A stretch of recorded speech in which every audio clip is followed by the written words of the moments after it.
My name's Mark Masseo, and I'm a business and loans advisor with Elgin Business Resource Center. We're a community futures development office serving the small business needs of St. Thomas and Elgin County in Ontario, Canada.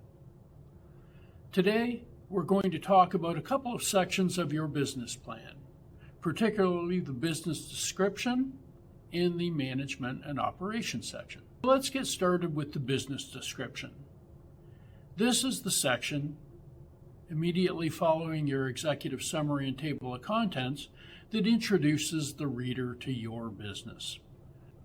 You'd start by, of course, telling the reader again what the name of the business is, where it's located, who the owners are, and what the business structure is. Is this a sole proprietorship? Is it a partnership? Is it an incorporated business? A good place to start is to recap the reasoning or the raison d'etre behind the business. Why did it come to be? How did it come to be? Usually the owner had a motivation and a story, as I'm sure you do, and this is your chance to pass that on. Oftentimes, this is supplemented with maybe resumes from the owner that are included in the appendix section. As you describe your business, maybe situate it within the larger market and identify what problem is being solved by your business. What are you doing? What is your value added? In the management and operations section of your business plan, this is where you're going to start by introducing or recapping the key personnel involved in the business.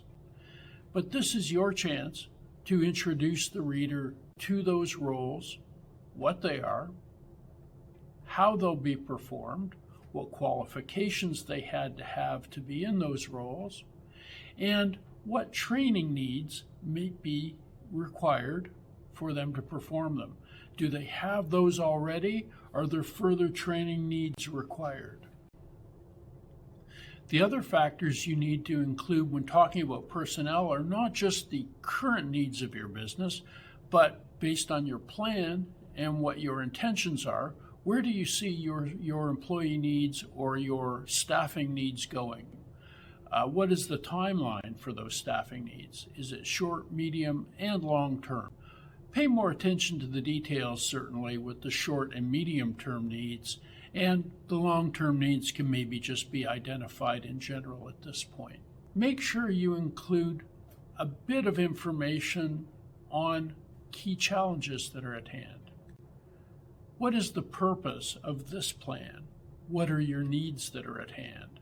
So make sure you identify any pertinent needs for financing, or if you're seeking investment, or if there are key challenges that you're trying to resolve, and include those timelines.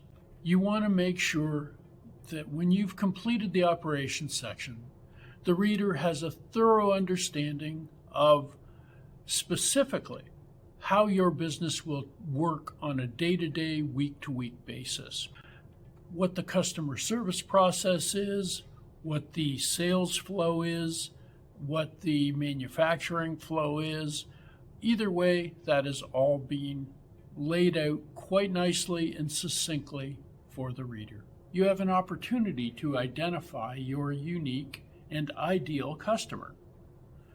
In every business, that ideal customer will have a, call it, generic set of variables that are common amongst them.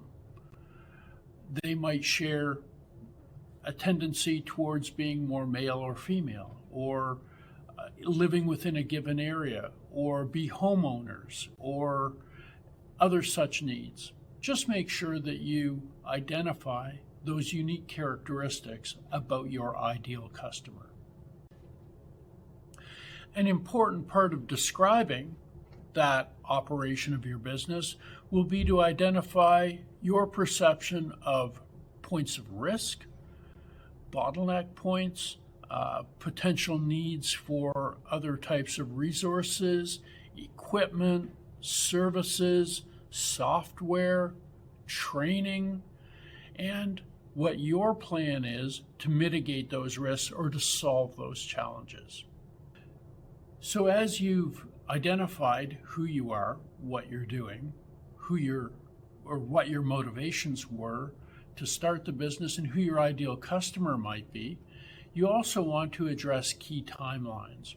Tell the reader what stage of business what stage of development you're actually at with your business. Is this an idea or a concept in development? Have you formalized any of the structure that you relayed before?